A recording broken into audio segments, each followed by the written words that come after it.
Hi, I'm at Electronex 2012 here in Australian Technology Park in Sydney. Thought I'd show you around the show, show you all the stands, talk to a few people. Should be fun. Let's go. And I'm here at the Amona stand with my mate John South. Everyone knows Dave. John. Hey, how's it going? Good, thanks. What's new? New here, I guess. One of the new things we're showing off is the new DS2000 series. Yep. This new product launched relatively recently by Rigol. So 2 channels, 60 to 200 megahertz, intensity graduated display, 28 megabyte record standard. It drops at high sweep speed, right. Yes, but your sample rate with lower sweep speed can be up to the 2 giga sample. And that's displaying a video waveform at the moment? Yep, little video camera on the back, so video field, and then because of the long record length we can look down to individual things like color burst. So if we do a single shot on this, we can actually look down to... Benefit of the long record length. Yep. Things nice. like individual color bursts on it. There's also the option to go up to 56 meg on the product. Is that a software option or is that yes, software. Right. Okay, so it's software limited to begin with. Yep. And then, That's correct. All the options on it are software. There's a serial bus trigger.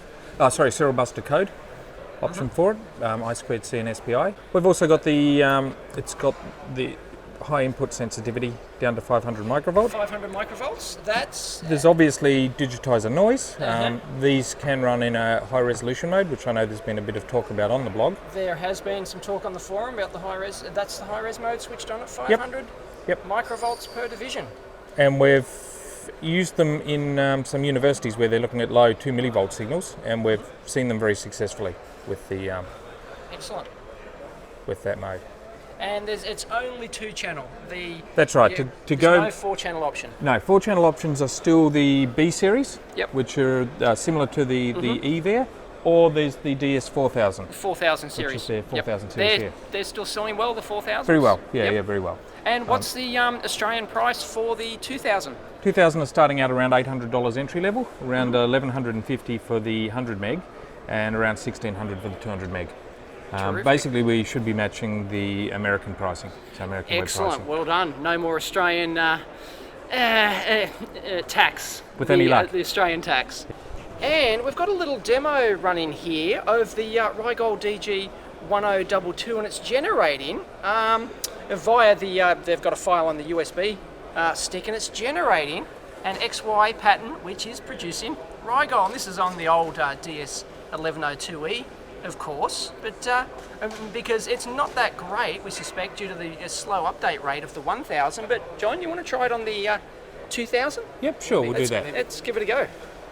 And we're trying it on the 2000 here. We're just setting it up.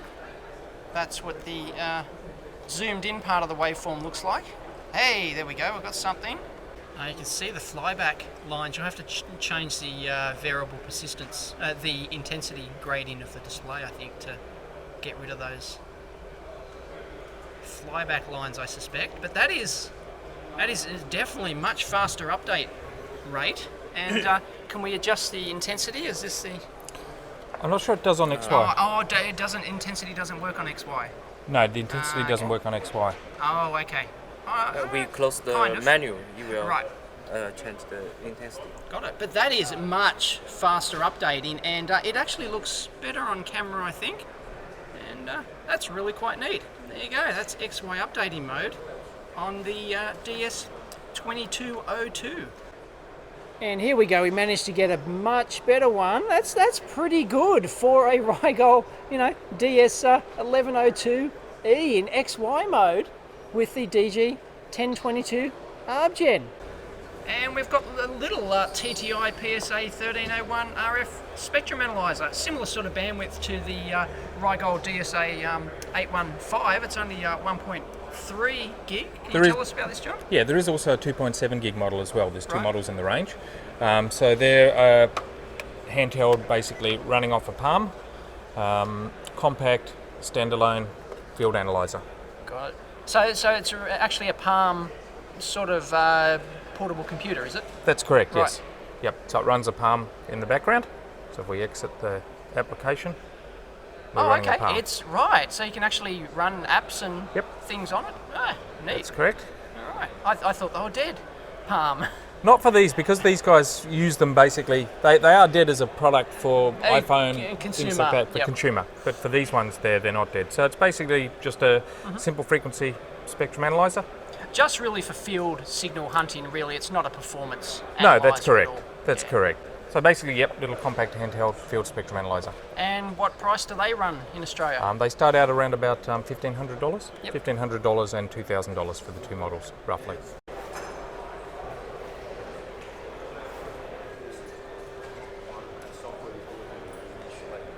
This is one for the IR specialist. So to the same extent. We had everything going really.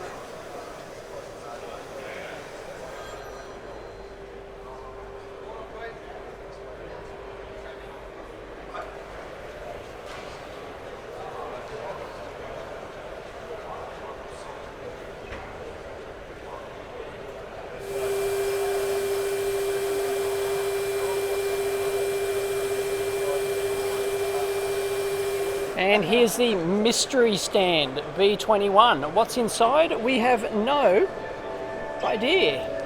Ta-da! Tools. Tons of tools. Brilliant.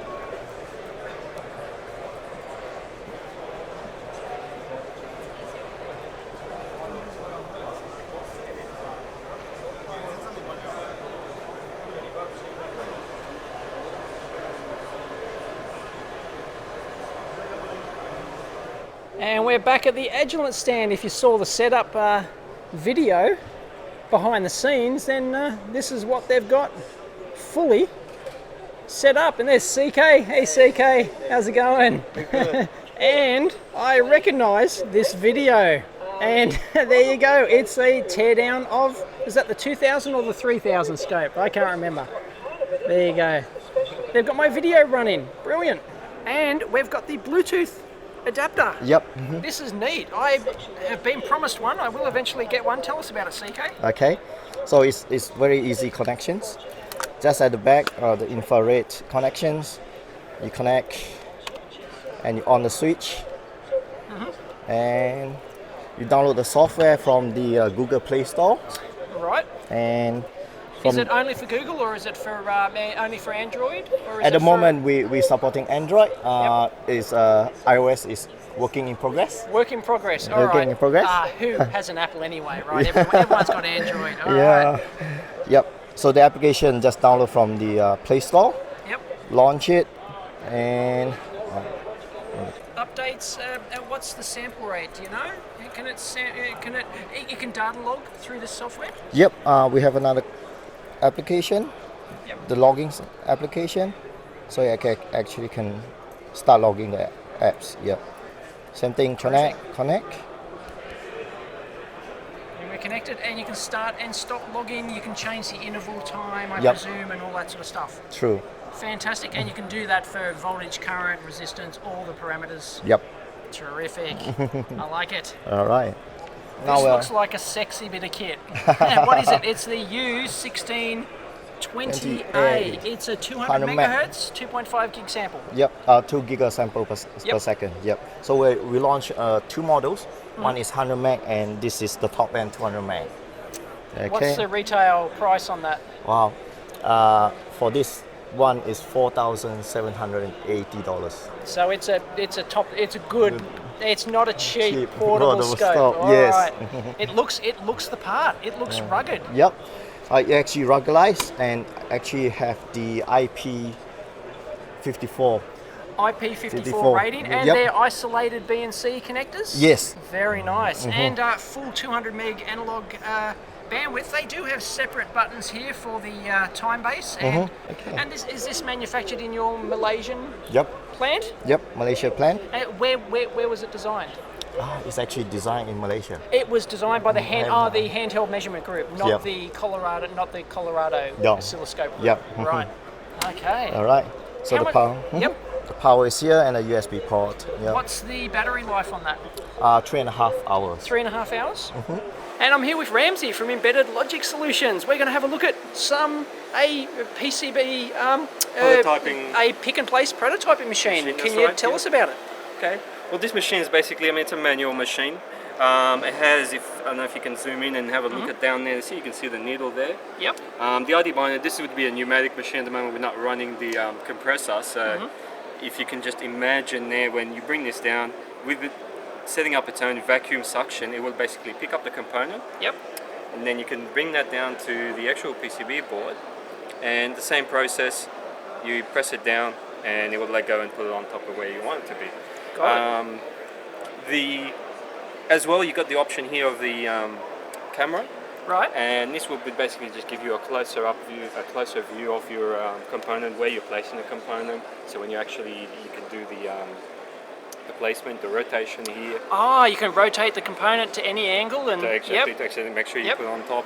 Plus, if you're doing the smaller pitch components, I mean, you can do up to 0201 with it. What you can do as well is you can actually, what they call it, a brake. So you could put the brake on, and that will do is basically lock the X and Y axis on the position. And Got then it. we've got these two micrometers sort of adjustment screws, and Very you can nice. use those to actually For do very the fine pitch exactly stuff. So, and then plus you've got, as well as a turntable here where you just put Yep. your component in bins, you've got you can use the stick feeders here or the tape reels here, for different sizes and so on. How many reels can you fit in there if you got the Up to narrow? 12. Up to 12 reels? Yeah. So that's not bad for a hand pick and For place a hand pick machine. and place machine, that's right. I mean, if you're doing much more complex stuff like that, then you Yep. probably shouldn't be prototyping it. Exactly. So this is designed for what sort of volume board? Like obviously one-off prototypes. One-off prototypes, look, you can probably comfortably do up to 50 boards with it Right. without it becoming too tedious and too slow. Got it. And how much does one of these units run for a typical setup? You'll be looking around $8,000 for a typical setup. About 8,000 for a setup? Does that include the vacuum compressor? No, the compressor will Right, be a you separate have to system. supply your own You shop. supply your own, you can probably The get shop them fairly presser. cheap, yeah. Right. And is this, that's very smooth. That is, can you lock the rotation into like a 45 degree, 90 degree steps or? No, It's just it's a a free moving, yeah. free rotational thing, but that's really very nice. That would, if you've got the money to spend on a Yep. prototype system, yeah, that is absolutely brilliant. Great, thanks for that, Ramsey. Okay. I'm here with Pat from Hammond Instrument Enclosures, who everyone knows, I'm sure.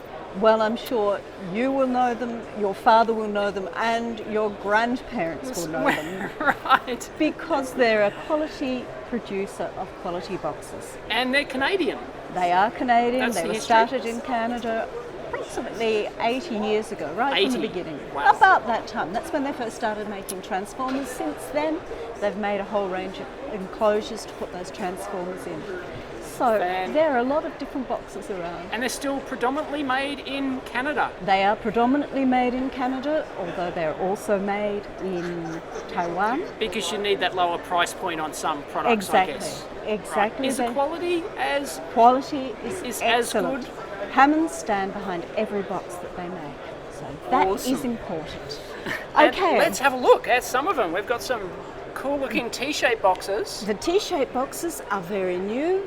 They're just out. They come with a battery compartment with some, And they've got nice soft sides on them. and the nice soft sides. Excellent. They, as you can see, battery compartment are there. The little fittings as well. And then to smaller range of project boxes. Once again with the soft. Soft side, Sides on once them? again, some Yep. can be available with battery compartments. Going down to the very smallest one. This is the soft-sided version, also available in the blue colour. Translucent blue was all the rage 10 years ago. I think people are going away from translucent blue Well, now. things change all the time. It was when the iMac came out, the original. The wonderful Stompboxes. Now these are something unique to Hammond. They are die-cast? These aluminium? are die-cast Excellent. aluminium, nice solid boxes. Wonderful for the musos that want Yep. to put all their fittings in.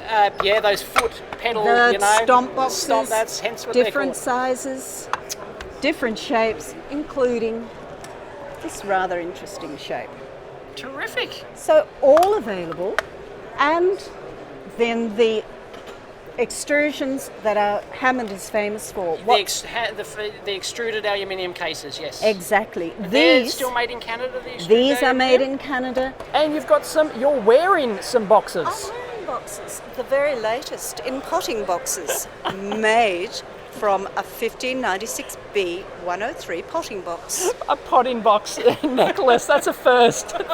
Thanks, Pat.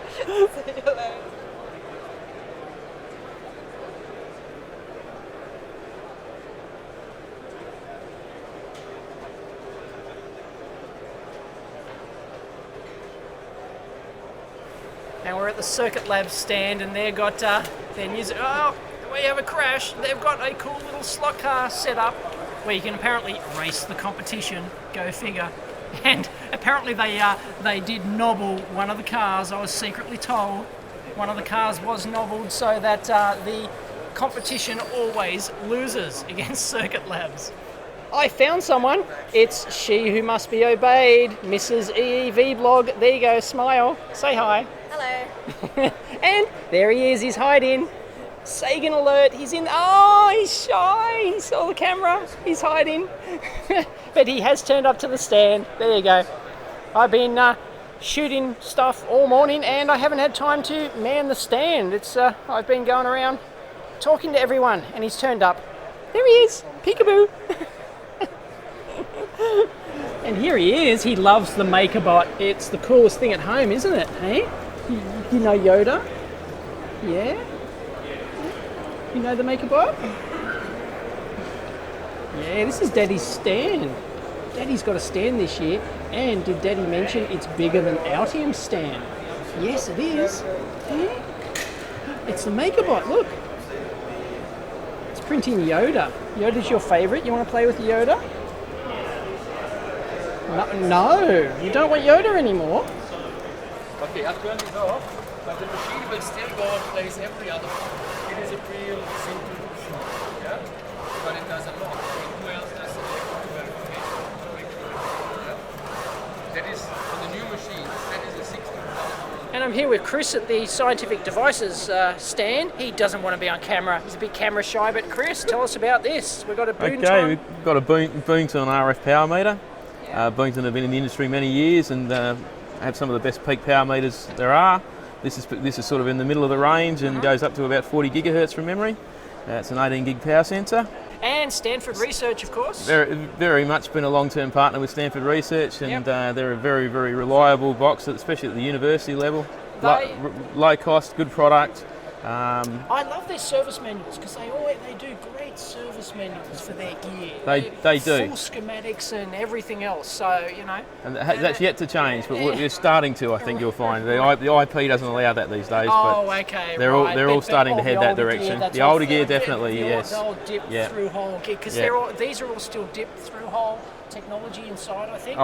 They haven't changed anything. Yep. That's the way they work. They build a product and they keep it forever. Exactly. So, what's this AdLink? AdLink's a new company that we've picked up recently. The direction of test and measurement now appears that we're going down this PXI chassis type way, and having different boards for the digital I/O and data acquisition and everything. And we've started representing AdLink and a company called Pickering.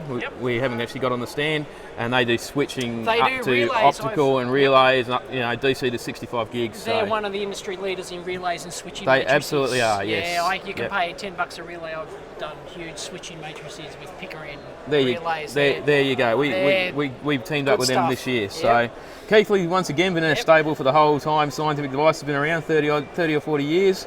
Their products are absolutely second to none, especially at the if you need to measure attoamps or something like nanoamps, they're the people to talk to for sure. They are indeed. The Keithley Measurement Handbook is a famous. Absolutely, I email that out on a weekly basis. I bet you do. What have we got here? Nortec.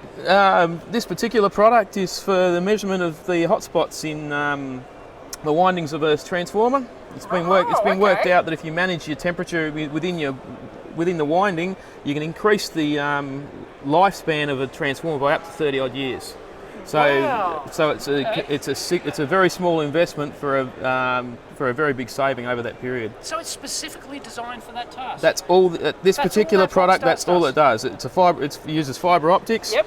and the temperature sensor is actually a tiny semiconductor on the very tip of that, so it's actually Right. measuring it at that very point. So it's a PN junction semiconductor sensor. No, it's a very it's a different more technology, which advanced, right, a lot okay. different. It It's actually not just actually a- uses frequency. Oh, okay. It's a frequency Right. change, so you don't have a decay loss. I got it. And Nice. it's it's become the industry. Well, it's one of the there's two companies that are basically the industry standard. We don't make many in Australia, but That's it's all made exactly- over in Asia these That days. is, But there's a niche product if there ever was one. that's to what we measure- try and be. Scientific Devices tries to stay niche. Right. And the last product Last but one. we've got here on the stand today is from Innovative Integration. Innovative make high-end DSP cards for audio applications, telecoms applications, sonar. Yep. Very fast data transfer and lots of data basically through the FPGA and etc. Terrific. And that's pretty much what we've got on the stand And at the that's moment. Scientific Devices. Awesome. Thanks very much.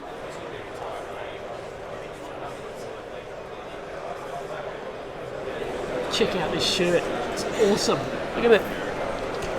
2πf. I love it. Beauty. Can't ask till he's a nerd. I found Will. Will's got the nerdy t-shirt. Tell it, what does it mean? Okay, so a 2πf is angular velocity, so it's like a lowercase omega, which looks like a W. And so then a root minus 1 is obviously an I, or, well, it's actually J in engineering, so, Right, yeah. but whatever. So, and then the L squared is like an L times an L, so LL. And so then it comes like a lowercase w, I, LL, and that's my name. William. Yeah. Fantastic. Brilliant. That's the nerdiest thing I've ever seen. Thanks. I don't know if that's a compliment or... That's a compliment. That's a compliment. We're all nerds here. Okay. We're at Electronex. We're all nerds, right? That's what can you do? Yeah. James is a nerd too. Hey, James from Altium. There you go. If people have used Altium. I'm getting off. And yes, folks, he still works at Altium. Did I mention that my booth's bigger? Yes, you did. Yeah. Okay. Yeah. Sorry. Thanks, Dave. Thanks for emphasizing. And I'm here with Jim Challenger again from Hawker Richardson, and he's going to show us, well, what is it? Stereo Vision. Lynx Stereo Vision. So it does from 7 to 40 in its normal configuration. Yep. Or then in this oblique view that we're looking at the moment, it does Oh, from 4.5 to 28. And it's got live cam output. Exactly, it feeds simultaneously out. Actually, so it tilts. Wow, that's a massive tilt range. That is huge. So you've got that, and then it's just at a click. You can go straight over, and you've got a straight down view. Just a bigger brother of the Mantis, using a multi-lenticular disc that spins and feeds the expanded pupil principle. And what's this worth price-wise compared to the Mantis? Oh, we can actually see in there. There we go. Comes in many configurations. It starts around $9,000 and goes up from there depending on the configuration you have on it. Yeah. But it's worth every cent because they're absolutely brilliant. It doesn't get much better than that. So what did you flip in there, a different lens? This is the oblique viewer, so we have a straight lens. All right, yep. Here. Oh, okay. And then we have an oblique viewing lens attachment here. So if I take this off to show you. Yep. This is the most advanced lens that Vision do. Oh, man. Oh, nice. Wow. Okay. Straight objective. Yep. Then it goes through a second lens in there and feeds through this oblique mirror to give us our oblique view. Oh, fantastic. Right, so that's how you can get the brilliant angles. So full 360 rotation around the axis. Wow, that's it. That is really impressive. And of course then we can still run with the standard 1x objective. Yep. And 10-point ring light.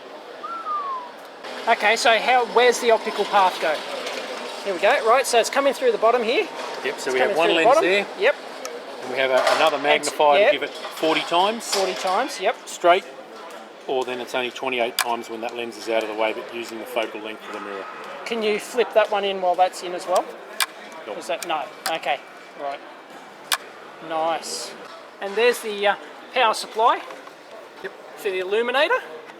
That's a pretty chunky power supply just for the LED. Oh, and it's actually brightness adjustable too. What angle is that? Do you know? What's 28 degrees. 28 degrees. Wow. 34, I think. Sorry. 34. 34 degrees around 360-degree axes. That's brilliant. And it's got a groovy looking handle on top. What does that do? That raises it up and Ergo, down. this is called the ergo boom. This gives you the option, rather than doing the unclamp and lifting up, you just use the crank handle. It's all very industrial. It's all very, steampunk-like. And of course Wow. the image through the screen, through the optical screen, is stereo. Is stereo as well. Yeah, that's, you can't get that on camera obviously, but if we, how do we rotate that?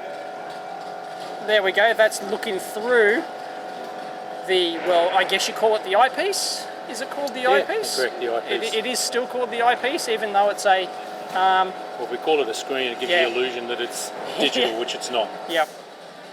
And of course, if you were, actually, if your eyeballs were right here instead of the camera, you would actually see a true stereoscopic image of that. Correct. And I'm going to try and get that on my Mantis review. But this one is a step up from the Mantis. That's the Lynx from Vision Engineering and Hawker Richardson. Thanks, Jim. Thanks, Dave. I'm here with Chris from Hawker Richardson, and we've got a TWS Automation, really nice looking, compact pick and place machine. Tell us about it, Chris. Hi, well this is a semi-automatic TWS Quadra, so it's actually a twin head pick and place. It can have up to 120 feeders. It's got laser alignment on each head. Also has full camera alignment on the fixed camera down here to the right. Yep. We've got a full complement of nozzles down in the nozzle changer. Fiducial alignment, all component alignment. Can handle various sizes of tape feeder, also tray components, tube components. It will also take LED leaded components as well. Where do the trays sit? Tray sits just behind where the board, so it just fits into the back, in that back rear blue section.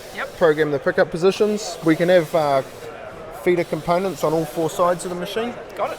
Configured to how you need it, really. And it's you can have feeders on all four sides here. So if we wander around, you can actually, it is a four-sided machine. It really is quite cool. I like it. It's nice and compact, and you can see the interfaces here for the feeders. So as you add new feeder banks, you can just clip them on depending on how many you need and configure the banks as you need them. Terrific. And how much does one of these run? Base machines sell 55,000 Australian. Depending on your options, go up from there. Right. And how many feeders total? Maximum 120. 120? And depending on as your feeder size gets small, it'll come down from 120, but it's 120 8mm feeders. And minimum component size it can do? 0201. 0201? So it'll go right down to 0201 and it'll go up to 40mm squared for BGAs, QFPs. And component placement rate? Do about 4,500 components per hour. Nice. That's an excellent little compact machine. I like it. Thanks, Chris.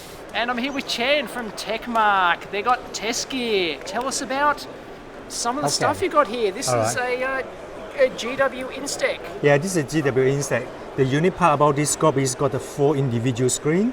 They have different time base. You can individually click on different band frequency. Different time base for each channel. Yes, like 4 scope in one, in other words. So you can see all 4. You can actually put them back into a normal one, and they'll be also at the same time. Or if you turn off individual ones, so you got that turn off that one, and then you go back to force that. and you can adjust individual time base, individual sample memory, or do they share the sample? They share the same sample memory, but individual time base. So you can put this one, you select that one. So then you change the time base that move with it. Nice. And how much sample memory in this? This is 10K. I think it's 10K, and it's 5 gigasample per second. Right. So it's only a small sample memory. It's only Okay. So what's the going price for one of these? This particular one is about $4,000. About $4,000, and that's 350 megahertz. 350 megahertz, yeah. 5 gig samples per second. Yeah. Is that 5 gig samples on each channel? Share. Or does it share? Okay, it shares. But that looks like a very nice scope. Where do GW Instack actually design this themselves? Yes, this is their own design. It's their own design. Okay, so they Where do they manufacture those? They're manufactured. This one is in Taiwan, I believe. Oh, yes, it's manufactured in Taiwan. Yeah. Some not model China. they have is smaller ones made in China. Yeah. And they do an ARB gen as well, GW instead? GW this is an up gen. This one is a 25 megahertz. It's new, come up. Yeah. Okay. Yeah, it's brand still new. sweep function as well. Yeah. And we've got a Handtech portable oscilloscope. Yeah, it's a portable scope with isolated input. Yep. 120 megahertz with the DMM built-in. How much are they going for? About under $1,000. Under $1,000 for a $1,000, okay. So Then- they're decent. Handtech make. Do Yeah. Handtech actually design and manufacture these themselves? No, They're they not- actually bought a license. Well, they licensed and bought over the whole technology from a company called Techway. Techway, yes. Yeah, then okay. this one is their owner. The owner that do that. So Techway are the original Designer, yeah, designer yeah, manufacturers. yeah. So they do that. Yeah. All right. In here we have what we call This is interesting. multifunction test system. This is test PCB. What you do is you do power off testing. Got it. So if you got a faulty PCB, Yep. you can hook it in here and check the individual IC and find out what's wrong with them without powering up so you don't see smoke. And we have Tektronix 5000. Yeah, we have Tektronix series. 5000, yeah. When are they going to come out with something new? I don't know. That's what everyone's Yeah, asking. yeah. So yeah, the Tech 5000. It's a big beast. It's not a. No, it's it's quite well, reasonable. it's not as deep as Yeah, what they no, used to no, be, no, but no, it yeah, is. You know, that's a huge screen. Yeah. What's the resolution? This is on a that? 1020 by 768. Right. 1020 by Yeah, 768. yeah. And what we have here running is a power loss, switching loss measurements. Yep. Yeah, switching loss measurements. So that's a software add-on software module you can buy. Yes, it's an analysis package, yeah. Yep. Then we have a demo things in here with demo a fat switching. switch, yeah. Yeah, there's a current probe and yeah, that, current yep. probe and the differential probe, yeah. Got it. So, yeah. And a couple of Tektronix Function generator. function gens And frequency counter. and frequency counters. We've got more tech stuff. Isolated input handheld scopes. Yes. Okay. And then this is the one that you have seen before. 4000 mixed domain Correct. oscilloscope. Yes. You've seen my video. Still looking nicely. Yeah. I thought it was a very honest review I did. It's the MDO function is Yeah. excellent, Yeah. but it's a slow scope. It is. It needs a bit more processing power. It needs more processing power. It's based on an old architecture. And then we've got some big beasts over Yeah, here. this is a big beast. This is a protocol analyzer. Okay, Yep. it's go up to 10 gigabits per second data rate. You do your SATA and different things like that. You can also create your own database, so you can have your own protocol. You can have your own protocol in there and do Correct. protocol decoding. So Yes. that's like it's a PC basically It's a with PC base, yeah. with a PCI card plug-in Yes, kind of. yeah. You got multiple fiber channel and things like the input. Got it. And they still do big beast Logic logic analyzer, analyzers. You know, yeah. it's still huge for when you need Correct, yes. 200 channels or. This got up to 136 channel. Only 136. It got a 15-inch wide screen, so enough places to put your data in. 15-inch wide screen. It's like, why do they bother putting the screen in the box? Why not just make the box smaller and then use an external Yeah, monitor? I don't know. people expect to have some sort of thing People they can see. expect to have it when they pay their correct, $50,000, yes, you know. You've got to make it look worthwhile. Exactly. And we've got a real-time analyzer. Yeah, 20 real-time gig. spectrometer, yeah, 20 gig, and it's very fast. It's about 292,000 capture a second. Yep. And if you have to ask the price, you can't afford it. Yeah. Yeah. It's also very heavy too. Yeah. And this is a monster arbitrary wave. Have you seen a bigger arbitrary waveform generator? This is absolutely huge. How much does that weigh? Like 30 This kilos? one, yeah, it's only about 20 kilos. Oh, it's not only too bad. It's 20 really kilos. light. And Really it's got light. a DVD. Yeah. It's got a DVD drive. Yes, Very old school. Yeah. Well, it's better than a floppy drive, that's for Yeah. sure. Well, That this is one here is one of the fastest available in the market at the moment. 24 gig sample per second. 24 gig sample per second. Yeah, Very nice. Uses SMA. They're not. Yeah, they're SMAs. Modified SMA. Modified SMA. Modified SMA. Yeah, so to give a speed. So this one will go up to 9.6 gig analog output bandwidth. Okay, and very much used for data, things like radars, simulators, and chirp and generation and so on. Right. So, yeah. And I'm here with Elio from Imp Printed Circuits. You're probably one of the few remaining Australian suppliers, manufacturers of bare printed circuit boards. Well, is that right? That's correct. Yeah, we're down to the very last few. Yep. There's one smaller one in Victoria that's still manufacturing, and we do have another competitor in the ACT. But as far as our type of processing goes, we're probably one of the largest left in Australia for manufacturing, and we still have just under 50% of our business is still locally manufactured. Still local. Okay, so what happened to the Australian printed circuit board PCB manufacturer? China happened, right? It didn't start with China. Right, I mean, it was a lot of the Asian countries started producing printed circuit boards, and one of the things about printed circuit boards is 50% of the cost is labour. So even though our material prices aren't much different, if you can reduce your labour cost significantly, as the Asians competitors did, then you can have a significantly cheaper product. As such, very difficult to compete. You find people are coming back to Australia, though? Is it picking up again? Because there's a few companies leaving China now because they're not that cheap anymore in terms of labour prices creeping up. That's true, but the thing is that even though their labour prices are creeping up, it's still not reaching the same sort of levels as we are in Australia. So they're still competitive, still a better price than we are. On top of it, the technologies in China have developed quite a bit over time. They can do very good, high quality, very high layer count printed circuit boards. And so if we have customers that need something a higher layer count than eight layers, because we can 8 is your limit. 8 is our limit. Then we need to go to one of our Asian sources. Because it's not worthwhile investing in the technology of the machines to do the higher layer counts. Is that the primary reason? Not enough. The thing is, the call for higher layer counts is very limited, so the investment really wouldn't pay off locally here. That's right. Got it. So that's really what it boils down to, is what are we going to get as a return for the higher investment. Yep. But we're pretty pleased with the fact that we can still say we're very busy with our manufacturing, our in-house manufacturing, and we have the support of our parent company, which helps a great deal as well.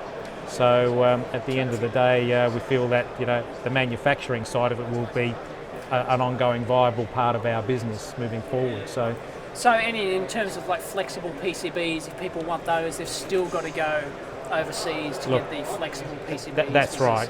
The flexible printed circuits are still something that for us it's an investment that would we get a return on, and would we be able to be competitive with imported pricing, and at this point in time we wouldn't be.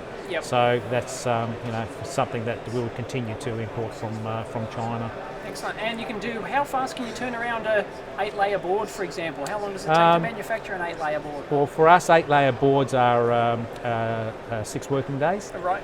From new design to finished product. But we can do double-sided board in 24 hours. So if a customer needed something urgently, we could certainly turn around a double-sided board in 24 hours and a 4-layer in 48 hours.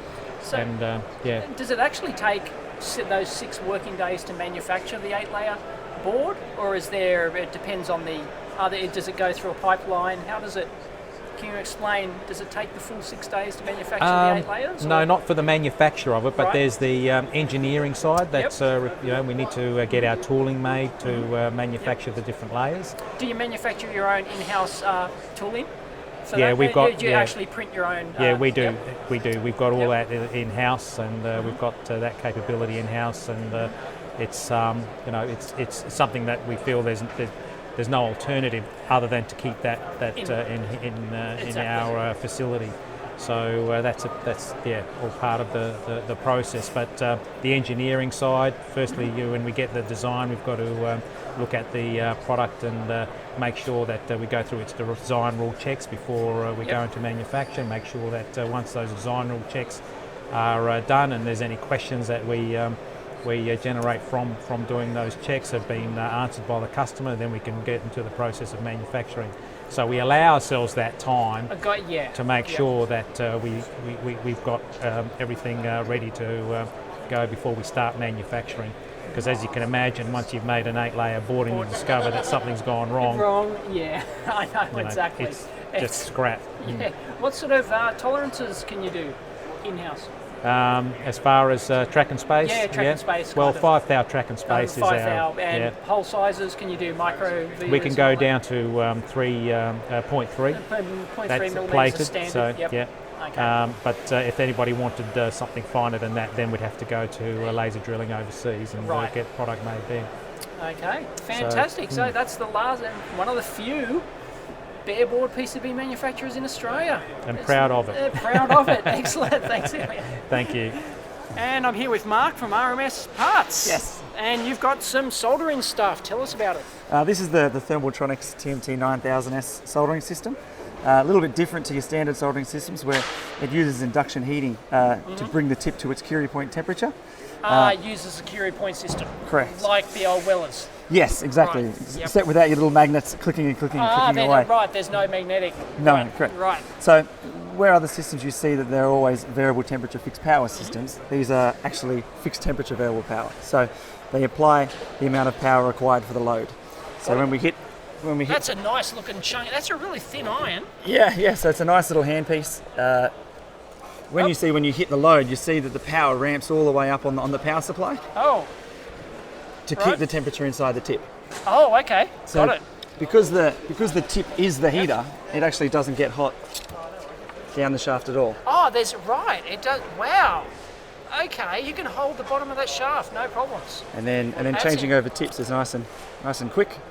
That's impressive. And then the heat up time is within seconds. It's almost instant. Oh, there we go. Ready to go. Yeah.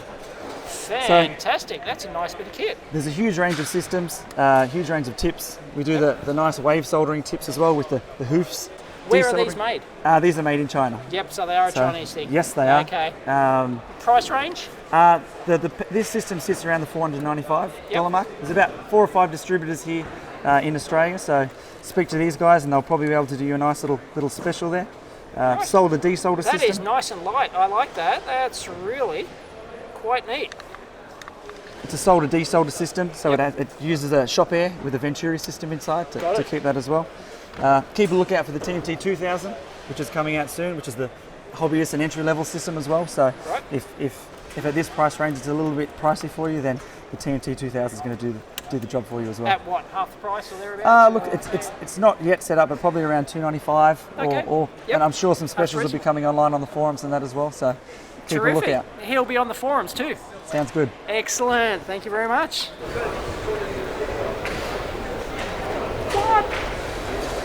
And well, it's 5 p.m. on the second day and it's pack up time. People are starting furiously to pack stuff up. And the show's over and it finished at 5 p.m. but it is now 6:30 p.m. and as you can see, everything is just gone. All the booths are totally stripped and it took everyone like a day or two, well, a full day basically to set up, but only an hour and a half to pack out all this stuff. And there goes the pick and place machine, which was and there's my stand. It's all empty. It's so sad, but it was awesome.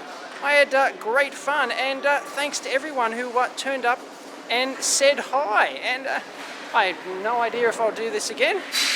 Maybe not, but yeah, it is completely gone.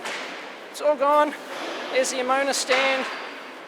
Yeah, it was all, like, most of it, the majority of it was gone in like an hour, but whew. And the show's over and I'm ready to head home. The car is packed, the MakerBot is strapped in place and just about to fill up the boot. Don't ask about the feather boa, or if you want to ask about it, ask Mal. And you know you're a nerd when you just find weird sensors sitting in the back of the boot of your car. I mean, what is that? I don't know. Anyone? Can you guess what that is? It's got three coaxes coming out of it, and there you go. Weird ass sensor. I don't know how long it's been sitting in the corner of my boot. No idea. Catch you next time.